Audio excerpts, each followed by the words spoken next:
اب آتے ہیں روحانی تعلق کو نام کیا دیں. پیج نمبر ہے 170. اگر انسان کو ماضی کے کسی بھی بزرگ یا نیک ہستی سے روحانی تعلق محسوس ہو تو اس تعلق کو کیا نام دیں؟ سب سے پہلے تو انہوں نے تعلق بنانے کی شرط بتائی. آپ تعلق بناتے وقت کیا دیکھیں گے کہ سامنے والے کی فطرت کیا ہے، اس کی عادات کیا ہیں، اس کے مشاغل کیا ہیں، کیا یہ چیزیں آپ سے میچ کرتی ہیں، تب آپ تعلق بنائیں گے. ٹھیک ہے. آپ دوست کس کو بناتے ہیں؟ کون ہوتا ہے آپ کا دوست؟ جس سے وائبس میچ ہوتی ہیں. اب تم تو باقی لوگ سب کی وائبس جو بات کو سمجھ سکتا ہے. ٹھیک ہے. اور مریم؟ ہاں، لائکس اینڈ لائکس ہمارے سے ملتے ہوں. ہاں، جس پہ آپ ٹرسٹ کر سکتے ہیں. ایگزیکٹلی. بڑی اچھی بات کہ جو اپنی بھی سنائے اور میری بھی سنے. ایسا نہ ہو کہ میں سناتی رہوں اور وہ اگلا جو ہے اپنی ساری باتیں پیٹ میں رکھ کے بیٹھے، تو پھر مجھے تھوڑے عرصے کے بعد اس سے ایک ویئرڈ فیلنگ آئے گی کہ میں تو اپنے دل کی ساری باتیں کہہ دیتی ہوں، یہ تو کوئی بات ہی نہیں کرتی. تو اس کا مطلب ہے کہ میں بے وقوف ہوں جو میں ساری باتیں کر لوں. تو اصل میں یہ تعلق بنتے ہیں وائس ورثہ سے. وائس ورثہ یعنی آپ جو کر رہے ہیں دوسرا بھی اسی طریقے سے. آپ کسی سے محبت کرتے ہیں تو آپ کو ریٹرن میں محبت ملتی ہے. آپ کسی سے بات کرتے ہیں، اس کے کلوز ہوتے ہیں، تو وہ بھی آپ کے ساتھ کلوزنس شو کرتا ہے. تو اس طرح دوستی اور تعلق ڈیولپ ہوتا ہے.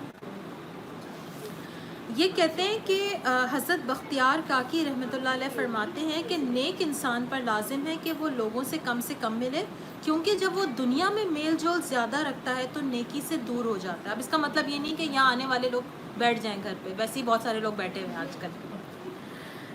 مطلب یہ ہے ان کا کہنے کا کہ دنیا میں بہت زیادہ انٹرسٹ جو لوگ شو کرتے ہیں، یعنی دنیا کرتے ہیں، اس چیز سے منع کرنے کا کہا جا رہا ہے کہ آپ صرف دنیا میں جب انٹرسٹ شو کریں گے تو ایک وقت آئے گا کہ آپ کا اچھی چیزوں میں دل نہیں لگے گا، یا آپ کا دل روحانی طور پر مضبوط نہیں ہو پائے گا. آپ کی اسپرچویلٹی ویک ہو جائے گی. تو آپ نے کرنا کیا ہے؟ آپ نے روحانی طور پر رب کو بھی یاد رکھنا ہے. لوگوں سے ملنا ہے اللہ کی خاطر، لوگوں سے تعلق بنانے ہیں. اپنی نیت کو چیک کریں لوگوں سے تعلق بناتے وقت کہ آپ لوگوں سے تعلق بنا کیوں رہے ہیں، ریزن کیا ہے اس کے پیچھے. نیکی کی ابتدا عبادت سے ہوتی ہے. ٹھیک ہے. اور بعض لوگوں کی نیکی کی ابتدا کس سے ہوتی ہے؟ باتوں سے، دکھاوے سے. تو آپ نیکی کی ابتدا کہاں سے کرتے ہیں؟ جب آپ عبادت میں اپنے آپ کو آگے لے کر آنے کی کوشش کرتے ہیں. عبادت سے کیا پاکیزگی اور پارسائی آتی ہے، اور پارسائی کے ساتھ ساتھ جب انسان نیکی کی طرف جاتا ہے تو یہ کمال کا کمبینیشن ہے جس سے انسان رب کی طرف لو لگاتا ہے. یعنی جب انسان عبادت کے ساتھ ساتھ نیکی بھی شروع کرتا ہے. عبادت یعنی اپنی نماز روزے کی طرف اشارہ ہے، اور نیکی یعنی آپ کے انسانوں کے ساتھ معاملات کی طرف اشارہ ہے. تو جب آپ ان دو چیزوں کا کمبینیشن اپنی زندگی میں لے کر آتے ہیں تو یہ آپ کو آپ کی اسپرچویلٹی کو اسٹرانگ کرتا ہے، آپ کو اللہ تعالیٰ سے بہت زیادہ کنیکٹڈ فیل کراتا ہے. اور اس سے کیا ہوتا ہے کہ آپ کے کنسنٹریشن سے آپ کسی بھی چیز کو فوکس کرنے کی صلاحیت آپ کے اندر پیدا ہوتی ہے. بچپن میں ہم ایک کھیل کھیلتے تھے جو اس وقت جادو محسوس ہوتا تھا کہ ایک کاغذ کو لے کر دھوپ میں بیٹھ جاتے اور شیشے کے ذریعے ایک خاص انداز سے سورج کی روشنی اس پہ ڈالا کرتے تھے. کس نے کھیلا یہ گیم؟ کم لوگ ہیں. یہ سائنٹیفک گیم ہے. جب مسلسل ایک ہی پوائنٹ پر روشنی پڑتی تھی تو اس کاغذ کو آگ لگ جاتی تھی.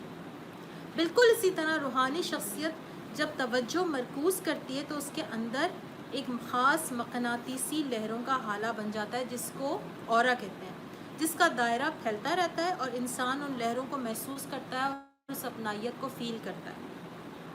اگر وہ اس دنیا سے چلا بھی جائے تب بھی اس کا جو اورا ہے جس کو مقناطیسی حالہ کہا ہے انہوں نے، وہ قائم رہتا ہے. ٹھیک ہے. اگر اس روحانی شخصیت اور آپ میں کچھ کامن عادات ہیں تو جب بھی ان کا نام آئے گا آپ کو ایک اپنائیت محسوس ہوگی اور اس سے آپ کو تعلق کا احساس پیدا ہوگا. تو جس کے ساتھ آپ کا دلی کنیکشن بن جائے وہ آپ کے سامنے نہ بھی ہو تو جب آپ اس کا نام لیں گے آپ کو ایک اپنائیت کا احساس اس انسان سے محسوس ہوگا. یہی اپنائیت کی اور یہی کنیکشن کی نشانی ہے.